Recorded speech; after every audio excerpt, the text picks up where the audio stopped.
Assalamualaikum warahmatullahi wabarakatuh. Innal hamdalillah nahmaduhu wa nasta'inuhu wa nastaghfiruh wa na'udzu billahi min shururi anfusina wa sayyiati a'malina. May yahdihillahu fa huwal muhtadi wa may yudlil falan tajida lahu waliyyan mursyida. Asyhadu an la ilaha illallah wahdahu la syarika lah wa asyhadu anna Muhammadan 'abduhu wa rasuluhu alladzi la nabiyya ba'dahu. وقال الله سبحانه وتعالى يا أيها الذين آمنوا اتقوا الله حق تقاته ولا تموتن إلا وأنتم مسلمون. وقال عز من قال يا أيها الذين آمنوا اتقوا الله وقولوا قولا سديدا يصلح لكم أعمالكم ويغفر لكم ذنوبكم ورسوله فقد فاز فوزا عظيما. يا أيها الناس اتقوا ربكم من نفس واحدة وخلق منها زوجها وبث منهما رجالا كثيرا ونساء واتقوا الله الذي تساءلون به والأرحام إن الله كان عليكم رقيبا. أما بعد فإن أصدق الحديث كتاب الله وخير الهدي هدي محمد صلى الله عليه وسلم وشر الأمور محدثاتها وكل محدثة بدعة وكل بدعة ضلالة وكل ضلالة في النار.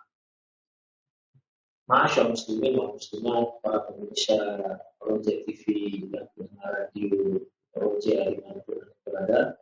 Alhamdulillah, kembali di pagi hari ini kita kembali bersuara kembali dalam acara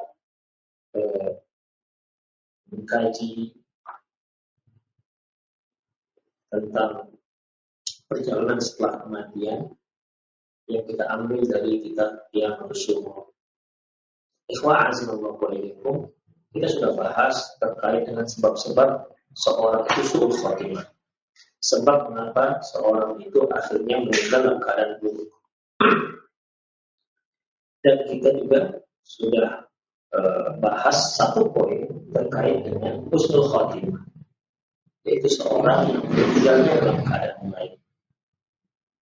Adapun pembahasan tentang tanda-tanda husnul khatimah itu kita ambil dari kitab Ahkamul Janaiz yang ditulis oleh Syekh Muhammad Nasir Al-Albani rahimahullah.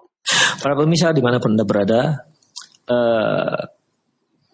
yang lalu kita telah bahas satu poin di antara tanda husnul khatimah, yaitu mengucapkan kalimat la ilaha illallah sebelum dia meninggal. Berdasarkan sabda Rasulullah sallallahu alaihi wasallam, "Man kana akhiru kalamihi la ilaha illallah dakhala jannah." Barang siapa yang di akhir ucapannya kalimat la ilaha illallah, maka dia masuk ke dalam surga. Sebagaimana yang telah kita singgung bahwasanya disyariatkan bagi orang-orang yang ada di sekitar orang yang sedang sekarat ini agar dia mentalkinkan kalimat ini dengan harapan semoga sebelum dia meninggal, sebelum ruhnya dicabut oleh malaikat maut, dia sempat mengucapkan kalimat la ilaha illallah. Kemudian ikhwah yang kedua, yaitu al-mautu birasyil jabin, yaitu kematian dengan mengeluarkan keringat di dahi ataupun di kening. Ini berdasarkan hadis Buraidah bin Hasib radhiyallahu anhu, annahu kana bi Khurasan fa'ada akhun lahu wa huwa maridun. Bahwasanya di saat dia berada di daerah Khurasan, dia menjenguk saudaranya yang sedang sakit. Fawajadahu bil maut. Dan dia melihat sedang sekarat. Ketika dia datang menjenguk, ternyata ini sedang sekarat, temannya ini sedang sekarat. Lantas ikhwah, faida huwa bi'araqi jabini. Ternyata keningnya berkeringat, dahinya mengeluarkan keringat. Faqala, lantas dia pun berkata, Allahu Akbar.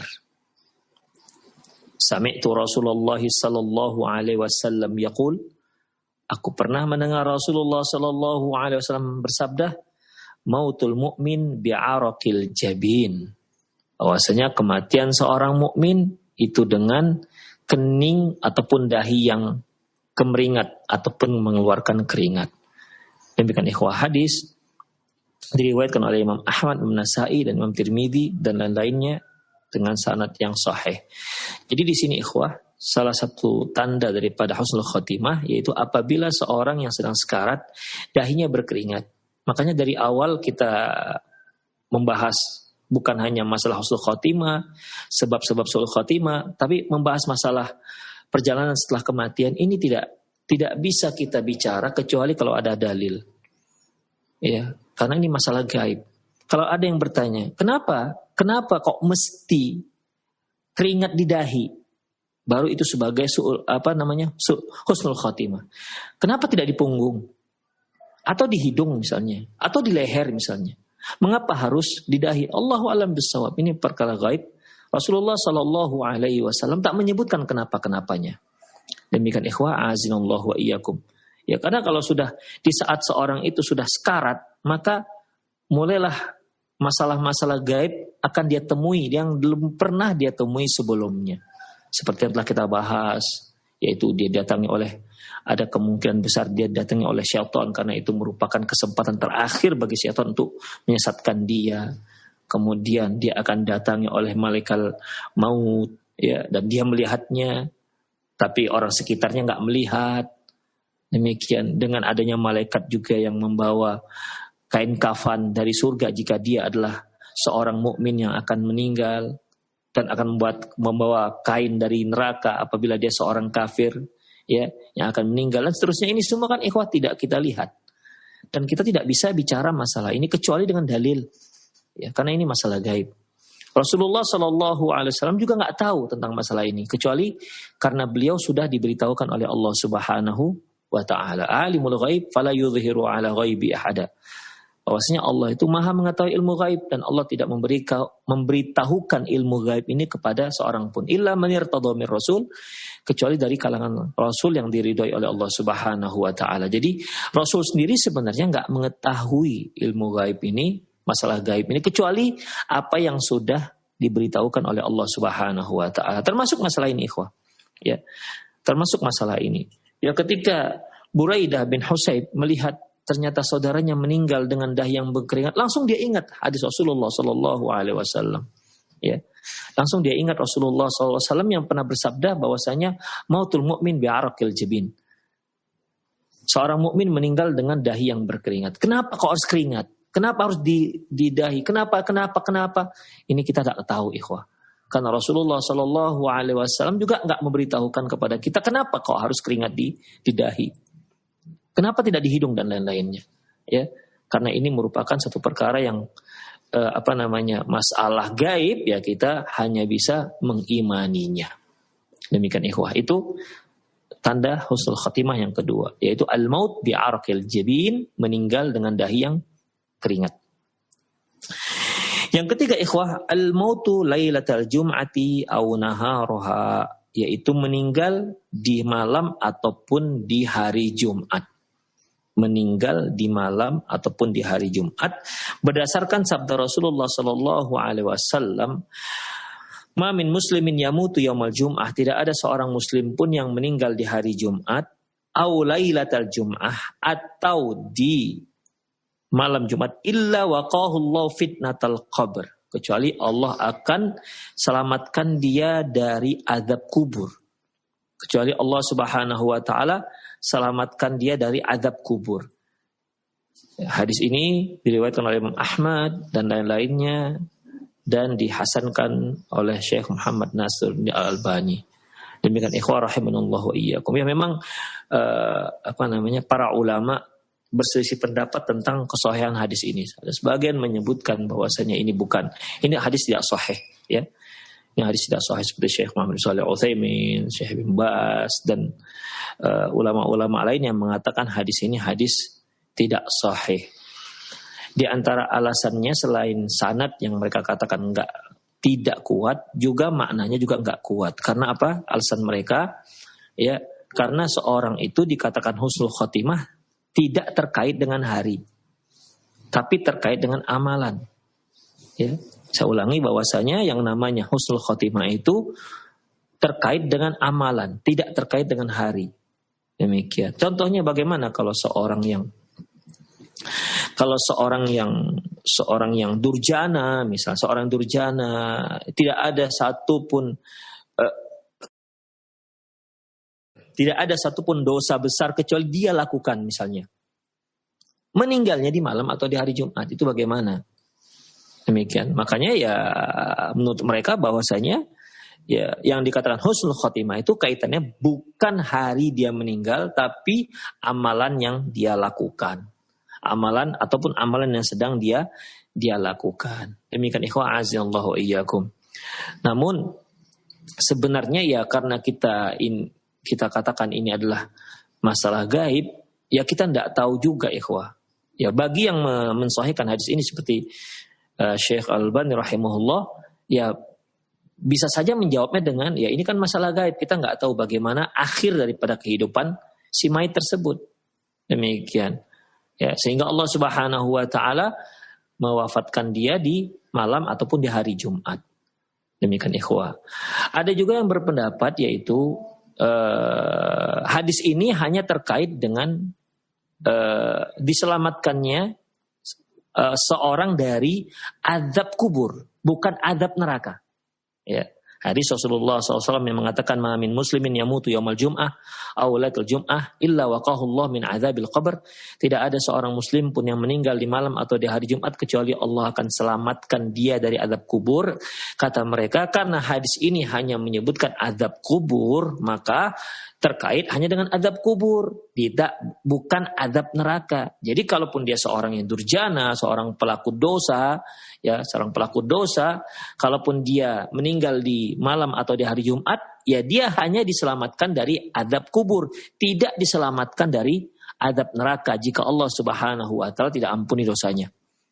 Ada yang berpendapat demikian. Tapi pendapat ini juga dibantah ikhwah dengan sabda Rasulullah sallallahu alaihi wasallam, Inna awwal manazil akhirah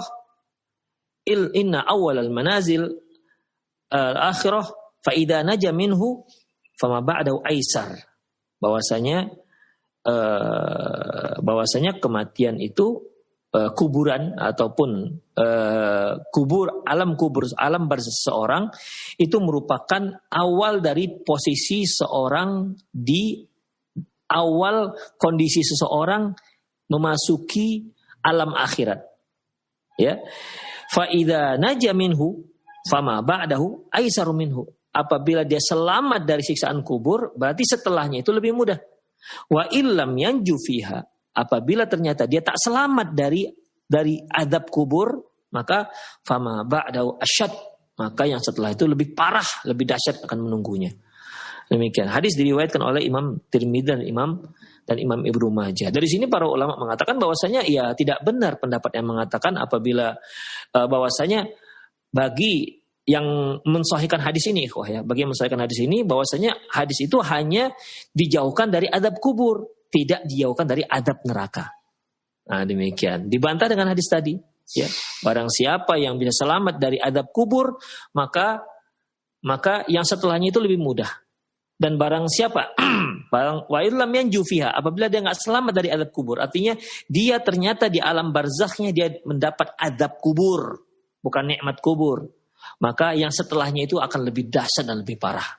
Demikian ikhwah azallahu iyyakum. Jadi tidak, dari hadis ini kan jelas menyatakan bahwasanya ya kalau dia selamat dari azab kubur, berarti setelah itu akan selamat juga dari azab neraka. Allahu a'lam bissawab. Kemudian ikhwah azallahu iyyakum. Yang keempat yaitu al-istishhadu fi sahatil qital. Mereka yang tewas dalam pertempuran jihad fi sabilillah. Ini juga termasuk husnul khatimah. Ya tentunya ingat ikhwah, jihad fi sabilillah artinya jihad yang syar'i, bukan jihad yang tidak syar'i.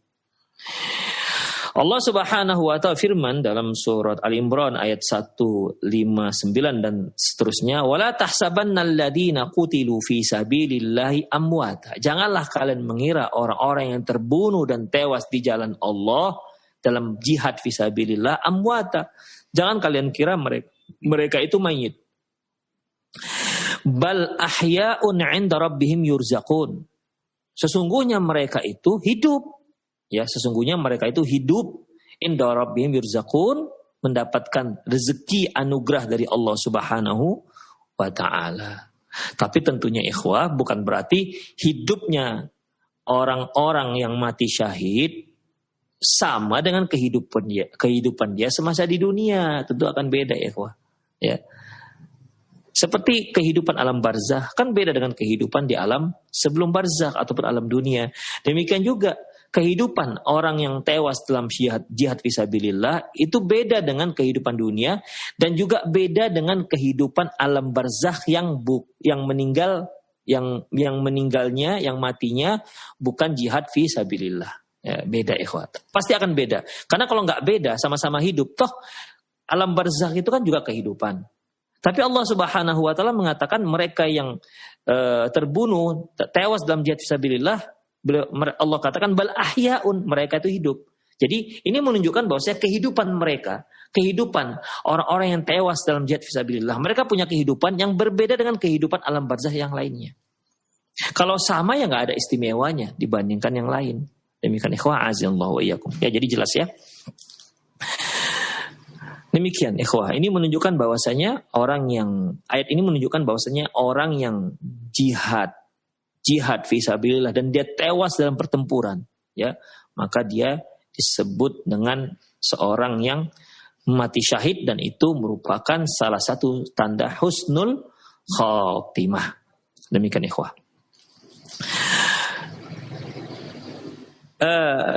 Dalam hadis yang diriwayatkan oleh Imam Tirmidzi, dan Imam Tirmidzi mensahihkan hadis ini, demikian juga Imam Ibnu Majah, Imam Ahmad dengan sanad yang sahih, di mana Rasulullah sallallahu alaihi wasallam bersabda, li syahidin 'indallahi sittu khisalin. Sesungguhnya orang yang syahid tewas dalam jihad fisabilillah itu memiliki 6 keistimewaan. Yughfar lahu fi awwali daf'atin min damih.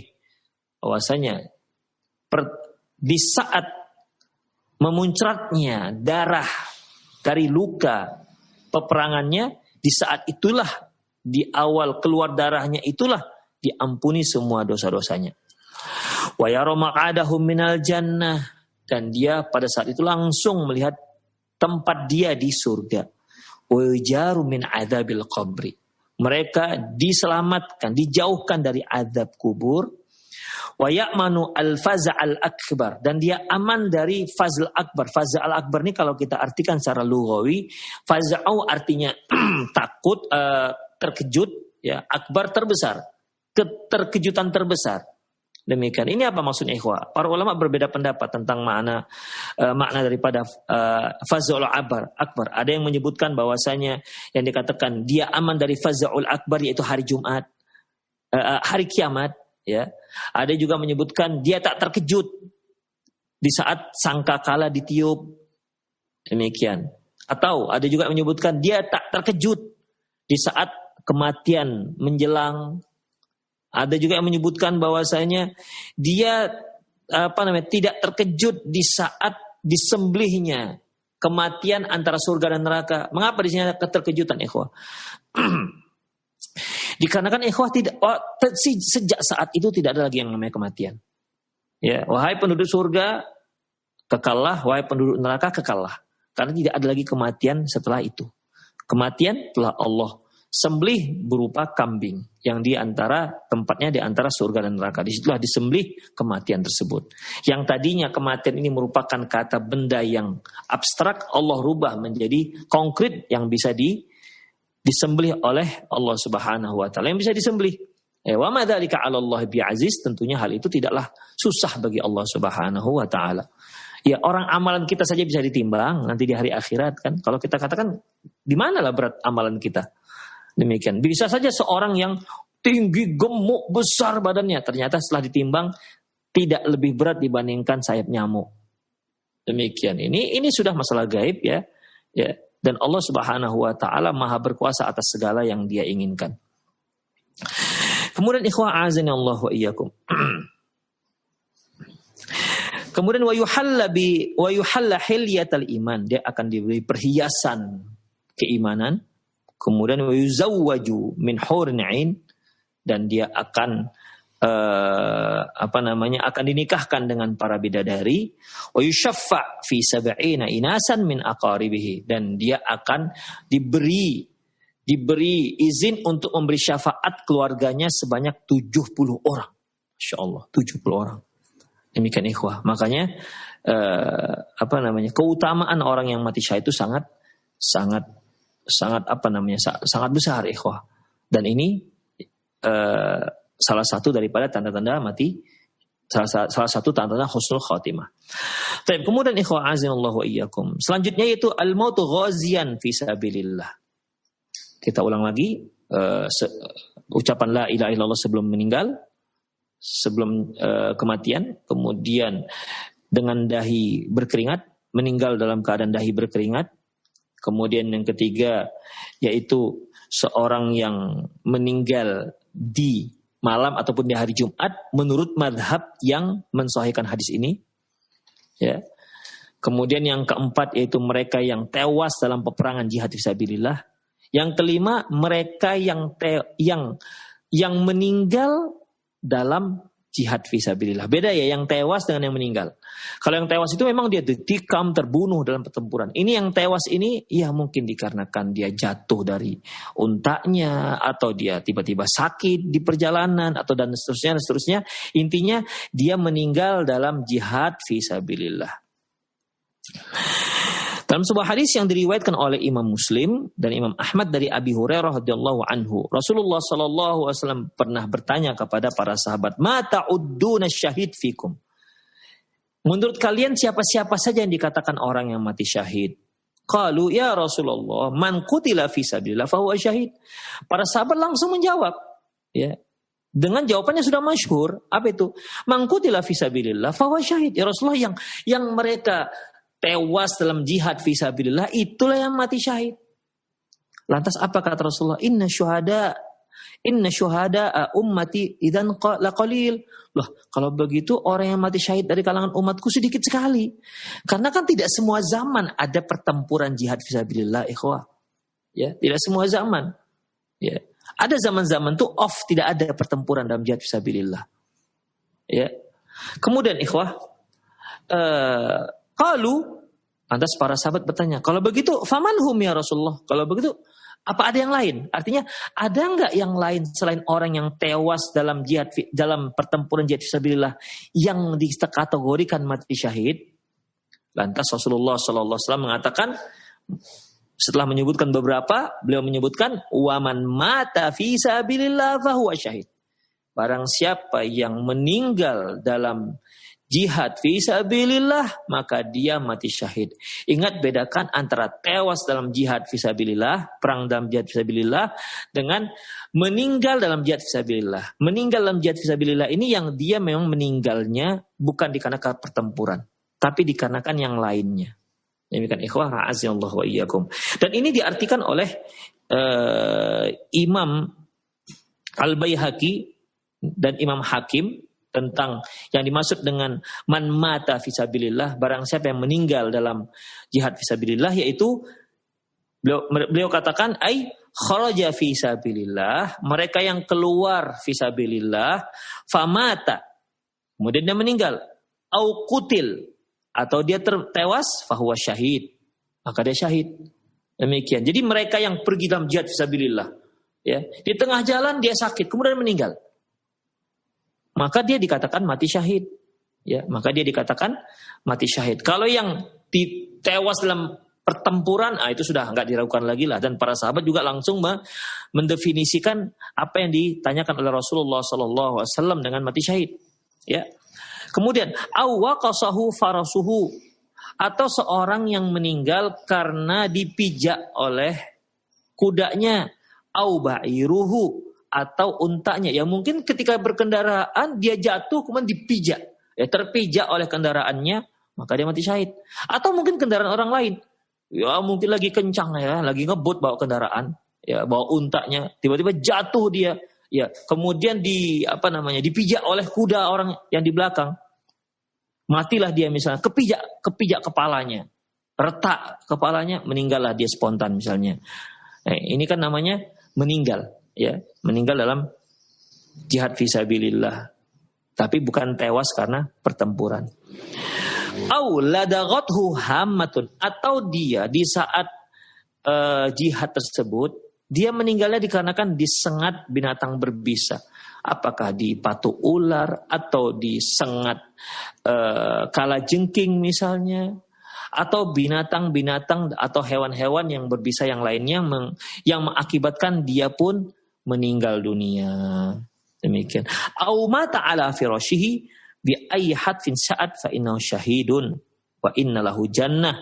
Ataupun dia meninggal di tempat tidurnya. Ya. Ya, ketika dia pas giliran temannya jaga malam, kemudian dia istirahat untuk tidur. Ya. Ini pertempuran nih. Ya, biasanya kan ada aplusan jaga malamnya. Yang si fulan dari pada Isya sampai jam 12. Ya, si fulan. Fulan yang berikutnya dari jam 12 sampai subuh misalnya. Nah, si fulan yang tadinya jaga malam dari jam maghrib sampai jam 12 malam, akhirnya kan istirahat, digantikan dengan yang berikutnya. Ketika dia istirahat, ya, ini kan harus dijaga nih, dijaga pasukan. Jangan-jangan nanti ada penyusup, tiba-tiba ada yang menyerang, begitu kan? Bisa hancur pasukan gara-gara serangan mendadak seperti ini. Makanya perlu ada yang menjaga. Ketika dia dalam giliran untuk istirahat, tidur dan yang lain menjaga, di situ dia meninggal misalnya, ya, berarti kan meninggal di tempat tidurnya. Maka dia ini dikategorikan mati syahid dan dia masuk wa anna lahu, sungguhnya untuk dia adalah surga. Demikian ikhwah. Jadi itu beda antara mereka yang tewas dalam pertempuran jihad fisabilillah dengan yang meninggal dalam fisabilillah. Nah, demikian ikhwah, azallahu iyyakum. Apakah termasuk juga fisabilillah, artinya mereka yang mereka yang misalnya pergi dakwah gitu kan, pergi dakwah atau dia pergi mengajar misalnya, ya semoga Allah Subhanahu wa taala memasukkan dia dalam kategori ini. Tapi kalau kita lihat yang diartikan oleh Imam Hakim dan Imam Baihaqi, itu tidak semua fisabilillah. Fisabilillah ini kan di jalan Allah. Ya. Seorang misalnya dia mau bawa duit ini untuk berinfak, dia bawa duit untuk dia berikan ke fakir miskin. Di tengah jalan dia melanggar. Ini kan sebenarnya dalam keadaan di jalan Allah dia ini kan. Karena dia akan melakukan suatu perbuatan yang baik.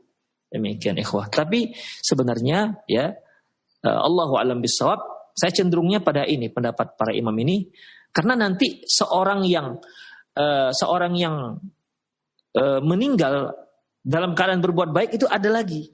Ya, ada lagi babnya. Ini khusus yaitu mereka yang terkait dengan peperangan, pertempuran dalam jihad fi sabilillah. Allahu a'lam bishawab. Kemudian ikhwah, yang keenam yaitu al-mautu bit-ta'un, mereka yang meninggal karena kena ta'un. Ta'un ini ikhwah seperti kolera. Ya, seperti kolera atau yang mendekatinya.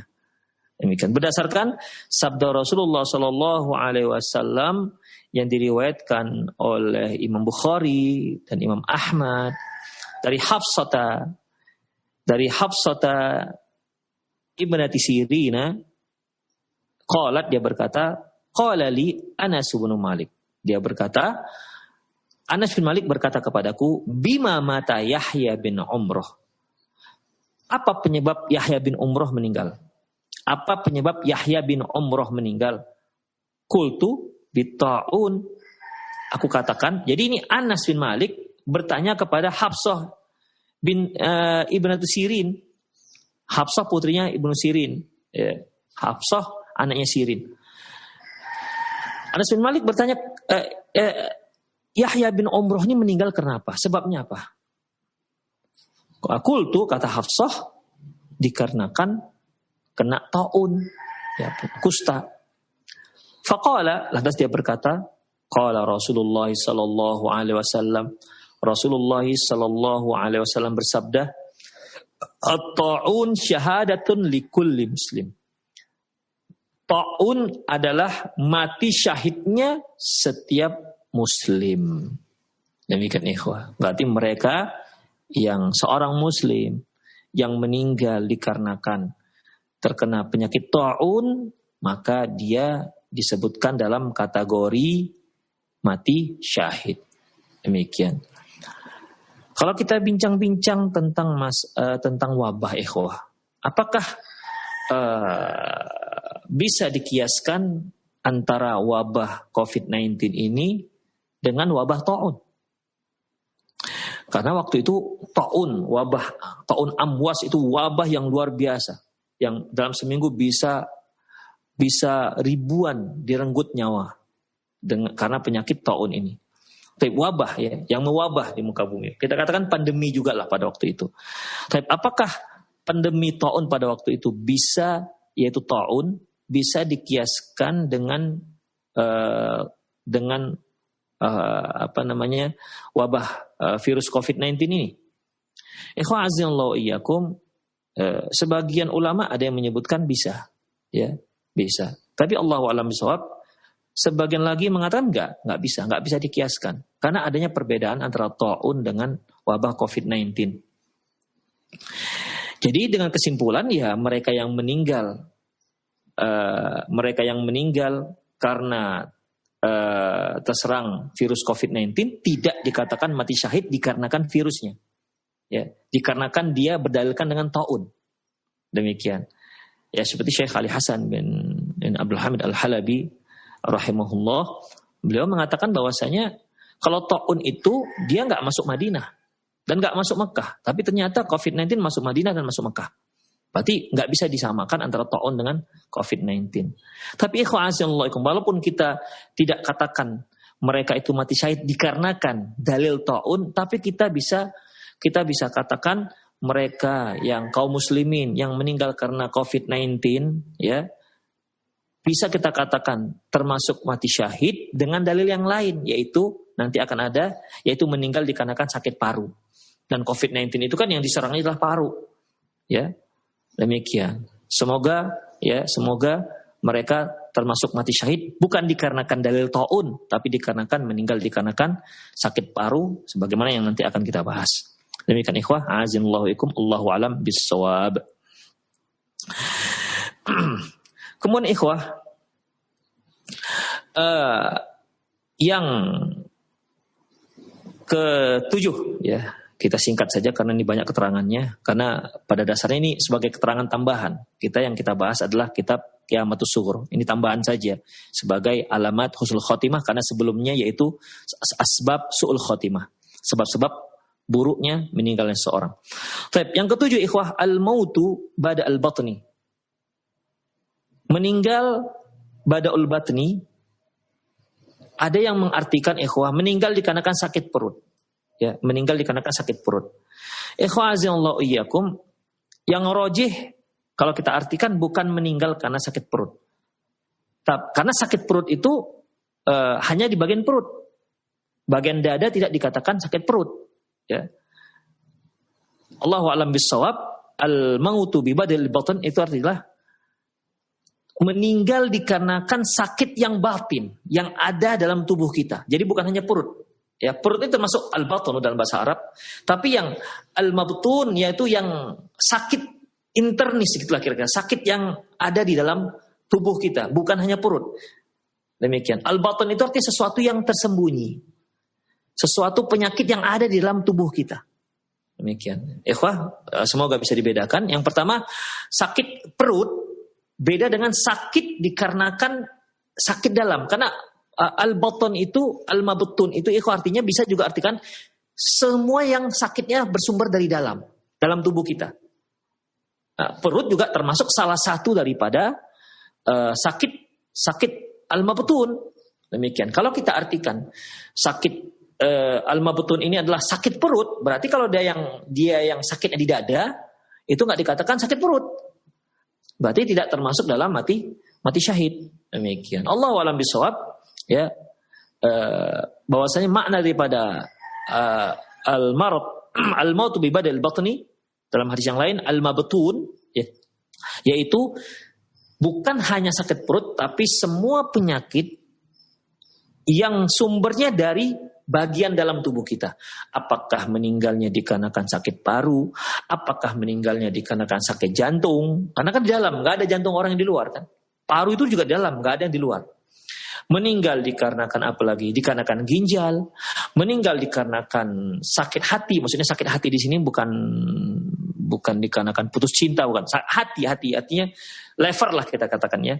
Meninggal dikarenakan sakit lever, atau meninggal dikarenakan pankreasnya masalah, atau meninggal dikarenakan sakit mah misalnya, dikarenakan sakit lambung, atau meninggal misalnya dikarenakan infeksi usus. Intinya semua yang sakit yang bersumber dari dalam tubuh kita itu termasuk dalam kategori al-mabtun.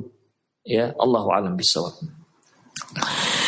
Dalilnya ikhwah azanallahu wa iyyakum, yaitu hadis yang diriwayatkan oleh Imam Muslim dan lain-lainnya. Rasulullah sallallahu alaihi wasallam bersabda, "Wa man mata fil batni fahuwa syahid." Barang siapa yang meninggal fil baton, di dalam batinnya, di dalam organ tubuh bagian dalamnya, ya, maka dia disebut dalam kategori mati syahid. Demikian ikhwah azanallahu. Jadi ya bukan hanya sakit yang ada di perut, karena yang di perut itu kan yang hanya ada di situ ya seperti ginjal, daerah perut lah ya, ginjal daerah perut, usus daerah perut, usus besar, usus 12 jari. Demikian ikhwah, termasuk juga usus usus buntu ya, demikian. Atau juga termasuk ya intinya semua organ tubuh yang ada di dalam perut, itu dikatakan perut, dalam perut. Tapi makna hadis ini bukan hanya yang di perut, tapi semua penyakit semua yang sakit yang menyebabkan kematian, baik yang ada di dada, di perut, intinya yang bagian dalam tubuh kita, maka itu dalam kategori mati syahid. Allahu a'lam bishawab. Dari Abdullah bin Yasar, qala dia berkata, kuntu jalisan wa Sulaiman bin Sard wa Khalid bin Urfasah bin Urfutah. Ketika aku duduk bersama Sulaiman dan Khalid, fadzakaru anna rajulan tuwfiya mata bi batnih. Tiba-tiba mereka menceritakan tentang seorang laki-laki yang meninggal karena ada penyakit dalamnya. Fa idza huma yastahiyani ayyakuna syuhada bi janazatihi. Ternyata mereka berdua kepingin lihat jenazahnya. Artinya mereka berdua ini yaitu Sulaiman bin Sardin dan Khalid bin Urfatah. Faqala ahaduhuma, lantas salah seorang mereka mengatakan li akhar kepada yang lain, alam yaqul Rasulullah sallam, bukankah Rasulullah pernah mengatakan may yaqtulhu batnuhu falam yu'adzab fi qabri, barang siapa yang dia terbunuh meninggal gara-gara perutnya ataupun gara-gara sakit di dalam tubuhnya, bukankah dia akan tidak akan diazab di kuburannya? Faqala akhar, lantas yang satu menjawab, bala, iya. Ya, wa fi riwayatin, dalam riwayat yang lain dia menyatakan benar engkau. Jadi ini pembicaraan antara Sulaiman dengan Khalid. Namun enggak disebutkan yang bicara ini Khalid duluan apa Sulaiman. Ya, intinya bahwasanya salah seorang mereka mengatakan, loh, bukankah Rasulullah pernah mengatakan bahwasanya mereka yang meninggal gara-gara ada penyakit dalamnya, maka dia adalah mati syahid. Temannya ya enggak disebutkan apakah dia Khalid ataupun Sulaiman menjawab, karena kan mereka ini berdua nih. Sementara Abdullah bin Yasar mengamati. Dia mengamati dan menceritakan tentang pembicaraan mereka berdua. Kata temannya, benar engkau. Demikian ikhwah. Hadis ini diriwayatkan oleh Imam Nasai, Tirmidzi, dan Imam Nasai menghasankan hadis ini. Dan Imam Ibnu Hibban menyebutkan hadis ini dalam kitab sahihnya. Demikian ikhwah. Kemudian itu yang ketujuh. Yang ke-8 dan yang ke-9 yaitu al-mautu bil gharaqi wal hadam. Al-mautu bil gharaqi wal hadam, yaitu seorang yang meninggal dikarenakan tenggelam atau meninggal dikarenakan tertimpa benda tertimpa benda berat sehingga dia meninggal dunia. Hadis ini diriwayatkan oleh Imam Bukhari, Imam Muslim dan Imam Tirmidzi dari Abi Hurairah radhiyallahu anhu. Qala, dia berkata, qala Rasulullah sallallahu alaihi wasallam, Rasulullah sallallahu alaihi wasallam bersabda, asy-syuhada'u khamsun.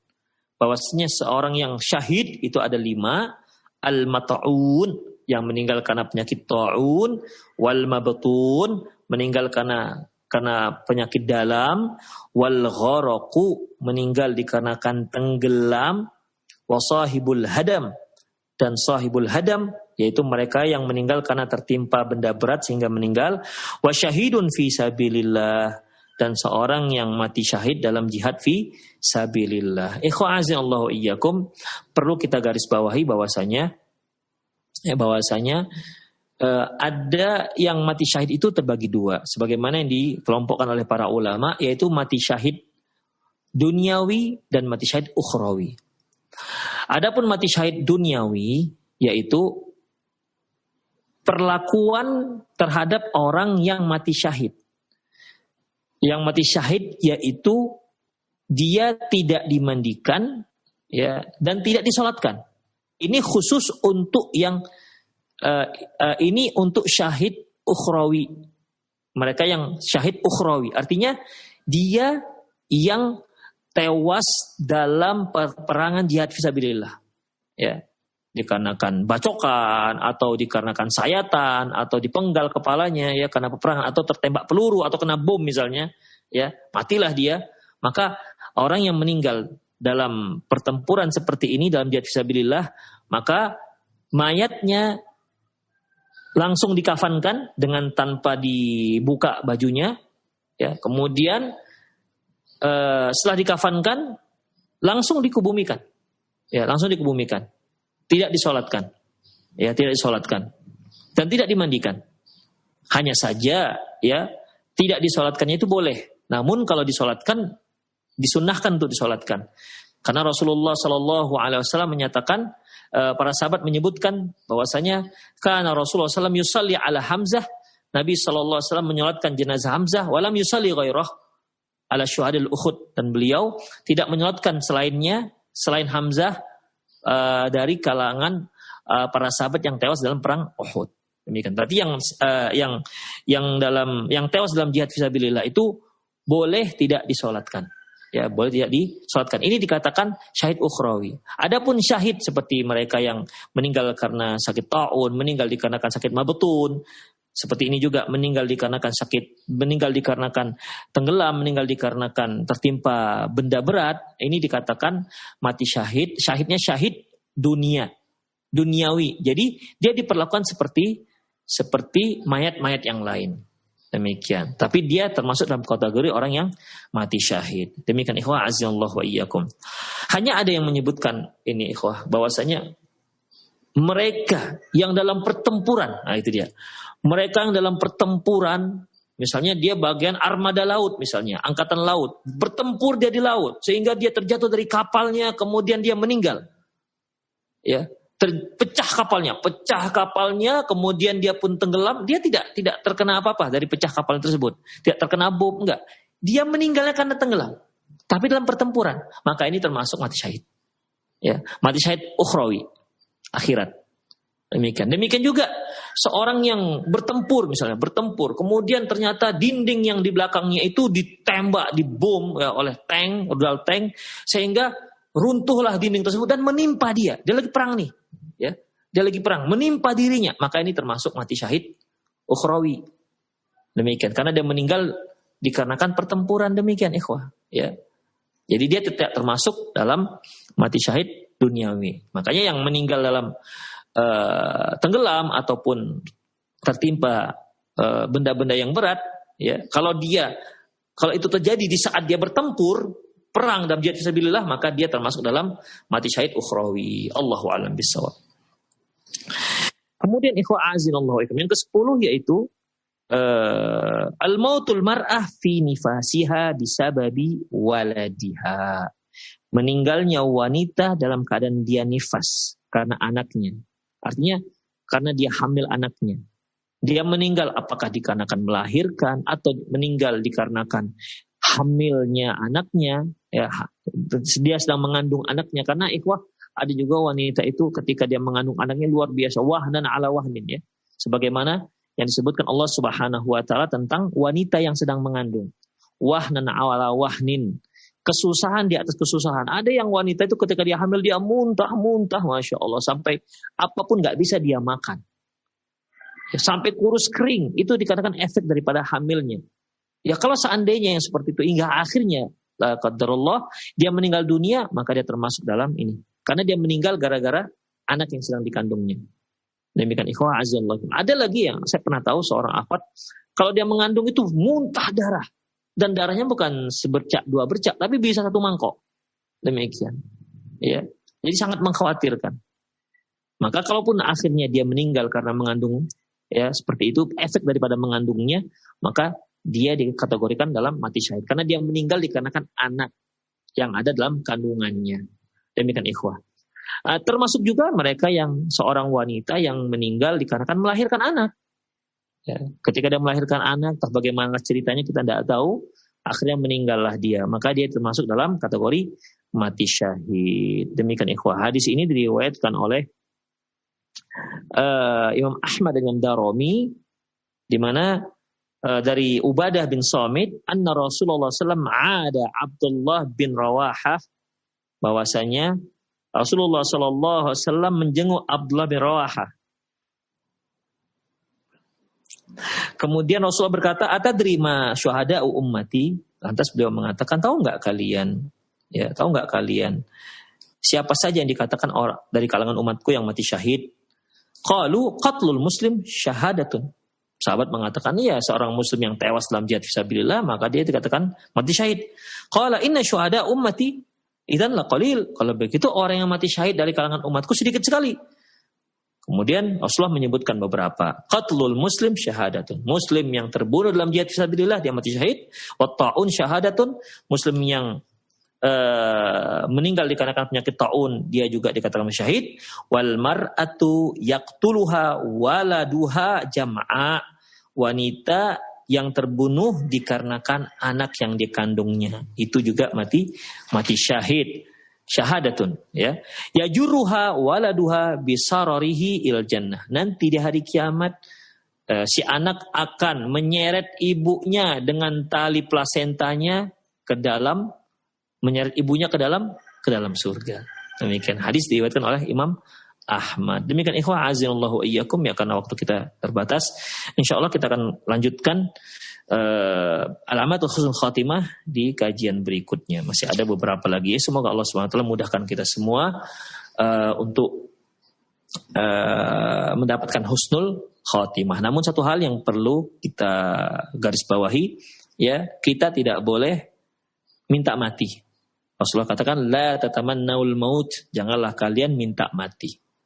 Demikian. Bahkan orang yang bertempur, ini mau pergi pertempuran, jangan minta mati. Tapi kalau sudah ketemu dengan musuh, jangan takut mati. Itu dia. Ya. Saya ulangi, kita sebagai manusia nggak boleh, sebagai muslim nggak boleh minta mati.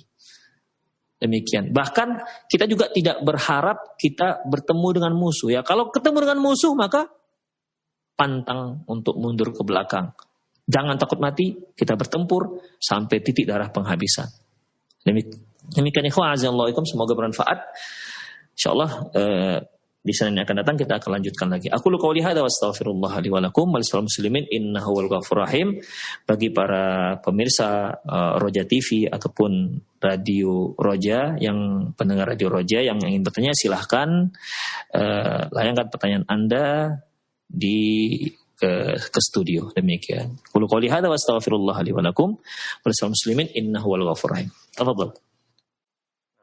Baik, syukran jazakallahu khair, barakallahu fiik kepada Ustaz yang sudah memberikan materi yang sangat bermanfaat sekali. Mudah-mudahan ini menambah keimanan bagi kita. Bagaimana beliau menjelaskan ciri-ciri seseorang yang mengalami husnul khatimah, dan tentunya kita berdoa kepada Allah Subhanahu wa taala kita diberikan penutupan akhir hayat kita dengan husnul khatimah tadi.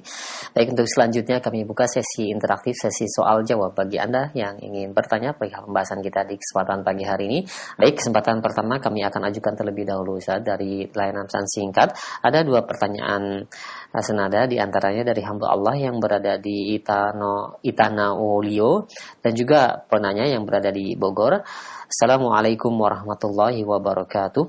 Ya Ustaz, bagaimana keadaannya apabila seseorang muslim yang meninggal karena wabah penyakit, namun selama hidupnya kita ketahui dia jarang sholat. Artinya hanya beberapa kali saja kita lihat sholatnya di masjid.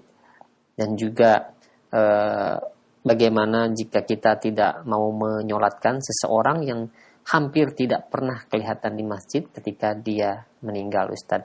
Apakah yang pertama tadi bisa dikatakan husnul khotimah juga? Nah, demikian pertanyaannya. Penanya, ikhwah azinallahu iyyakum, seorang yang kita lihat hampir tak pernah sholat, misalnya, hampir tak pernah sholat. Apakah ketika dia meninggal karena kena wabah juga termasuk dalam kategori syahid? Ikhwah, rahimani Allah wa iyyakum, perhatikan. Ini tergantung dengan madhab seorang, apakah dia berpendapat barang siapa yang meninggalkan sholat dengan sengaja walaupun hanya beberapa sholat atau 1 kali sholat maka dia telah kafir, ya. Bagi madhab ini ikhwah, maka tentunya mereka akan katakan, madhab ini akan mengatakan orang ini nggak mati syahid, ya. Kita nggak katakan bahwasanya orang yang mengaku muslim yang tak pernah sholat, karena kalau seorang muslim yang tak pernah sholat maka sepakat para ulama dia itu kafir. Ya, saya ulangi, bahwasanya seorang muslim yang mengaku muslim sementara dia tak pernah sholat, kalau yang ini sepakat para ulama dia kafir. Ya, nggak muslim. Yang jadi khilafiyah dengan para ulama yaitu mereka yang sholatnya nggak lengkap, sehari hanya 2 kali atau 3 kali misalnya. Demikian. Disinilah para ulama mengatakan bahwasanya seperti Imam Ahmad mengatakan dia kafir, Imam Syafi'i mengatakan dia nggak kafir, tapi pemerintah wajib untuk mengingatkan dia dan mengancam dia. Apabila dia diingatkan, kalau kamu nggak sholat juga, maka kamu akan kami bunuh. Ya, maka kamu akan kami bunuh. Kalau dia ternyata sudah diingatkan juga tak sholat, maka dia dihukum mati. Dihukum mati itu bukan haddan, tapi riddatan. Demikian ikhwah azallahu iyyakum. Jadi tergantung mazhab ini.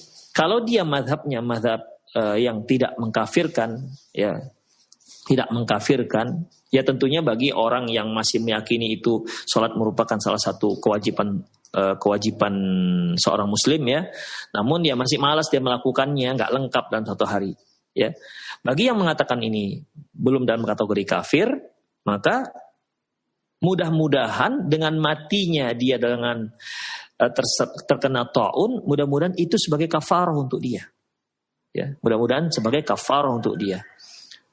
Seperti ikhwah azallahu iyyakum, seorang yang berzina, zina itu kan merupakan dosa besar ikhwah. Tapi ketika dia dihukum dengan hukuman rajam, maka itu bisa sebagai kafarah atas dosa-dosa dia. Demikian ikhwah azallahu iyyakum. Jadi tergantung mazhab yang mana ini. Kalau mazhab yang mengatakan yang meninggalkan sholat mutlak maka dia kafir, ya dia nggak ada orang yang kafir mati syahid. Tapi bagi yang mengatakan bahwasanya, mengatakan bahwasanya selagi dia masih sholat, ya walaupun bolong-bolong begitu kan, maka dia masih dikategorikan sebagai seorang muslim. Maka untuk orang ini, ya Allahu a'lam bissawab, semoga meninggalnya dia dikarenakan sebab wabah, ya semoga itu sebagai kafarah untuk dia, pengampun dosa-dosanya. Allahu a'lam bissawab. Kemudian yang kedua, kita yang menyolatkan bagaimana? Ikhwa azinallahu iyyakum, sama dengan jawaban yang pertama. Ya, cuman ada sedikit rincian. Bagi mereka yang bermadhab bahwasanya yang meninggalkan sholat mutlak kafir, maka tentunya nggak boleh disolatkan, karena orang kafir gimana menyolatkan. Tapi bagi yang bermadhab bahwasanya masih dalam kategori seorang muslim selama dia masih meyakini sholat itu wajib, maka ikhwah, maka dia, ini ada rincian nih, apakah dia menyolatkan apa tidak? Ada rincian. Apakah dia tokoh masyarakat apa tidak? Ya, apakah dia tokoh masyarakat apa tidak? Kalau dia sebagai tokoh masyarakat yang dihormati masyarakat, maka untuk dia jangan menyolatkan. Ini sebagai peringatan bagi masyarakat yang lain. Sehingga orang-orang akan bertanya, kenapa Pak Kiai nggak mau nyolatkan? Demikian. Rasulullah Shallallahu Alaihi Wasallam pernah mau menyolatkan seseorang, ya, mau menyolatkan seseorang. Kemudian Rasulullah Shallallahu Alaihi Wasallam mengatakan, apakah dia punya utang? Apakah dia punya utang? Kata Rasulullah. Kata sahabat yang lain, ada ya Rasulullah. Kalau gitu, sallu ala sahibikum. Kalau gitu kalian yang menyolatkan. Kalau begitu kalian yang menyolatkan. Demikian. Juga Rasulullah Sallallahu Alaihi Wasallam pernah datangkan seorang yang tewas dalam jihad fisabilillah. Rasulullah katakan, sallu ala sahibikum. Kalian yang menyolatkan sahabat kalian ini. Fataghayyara wujuhan nas. Orang-orang pun jadi berubah wajahnya. Kenapa ini? Ya, kenapa dia? Lantas orang bertanya, kenapa Rasulullah Anda nggak mau menyolatkan? Malah Rasulullah menyuruh mereka yang menyolatkan. Ya, kata Rasulullah, dia itu ghalul. Dia itu sudah mencuri harta rampasan sebelum dibagi-bagikan. Demikian. Kemudian fafatashna fi mata'ihi. Maka kami pun memeriksa barang-barang dia. Fawajadna fihi hebrah al-yahud. Kami dapatkan ternyata dalam barang-barangnya ada kain hibroh Yahud namanya. Ya, kain hibroh ya mungkin yang orang Yahudi yang buat, tapi namanya kain hibroh. Demikian. Yang harganya nggak sampai 2 dirham. Demikian. Yang harganya nggak sampai 2 dirham. Demikian ikhwah. Jadi di sini apabila dia seorang tokoh masyarakat yang dikenal masyarakat, yang dihormati masyarakat, untuk orang ini jangan menyolatkan. Mengapa demikian? Sebagai peringatan bagi masyarakat yang lain bahwasanya ini orang bukan orang baik-baik. Yang lain juga kalau nggak sholat maka nggak akan disolatkan. Demikian. Tapi bukan nggak disolatkan oleh tokoh masyarakat ini. Bukan nggak disolatkan oleh kaum muslimin, karena seorang muslim itu ya ikhwah menyolatkannya fardu kifayah, tidak boleh ditinggalkan. Ya, apabila harus ada di antara muslim yang melaksanakan penyelenggaraan jenazah tersebut. Demikian. Makanya ikhwah, ini saya katakan tadi ada rincian, apabila dia tokoh masyarakat maka dia jangan menyolatkan orang tersebut. Para pelaku maksiat, mereka yang dikenal punya hutang nggak mau bayar, kemudian apalagi yang mereka yang narkoba, bandar misalnya, atau orang nggak sholat, maka tokoh masyarakat, para alim ulama jangan menyolatkan. Biar masyarakat biasa aja yang menyolatkan. Demikian. Tapi ingat, tetap disolatkan. Demikian sebagai peringatan. Demikianlah para pemirsa Roja TV ya dimanapun berada dan pendengar radio Roja. Semoga Allah Subhanahu Wa Taala merahmati kita dan melindungi kita ya, dan memberi kita anugerah husnul khatimah. Demikian aku qouli hadza wa astaghfirullah li wa lakum wa lisal muslimin innahu wal ghafurur rahim. Subhanakallahumma wa bihamdik asyhadu an la ilaha illa anta astaghfiruka wa atubu ilaik. Wa sallallahu ala nabiyyina Muhammad wa ala alihi wa ashabihi ajma'in. Wa akhiru da'wana alhamdulillahirabbil alamin. Assalamualaikum warahmatullahi wabarakatuh.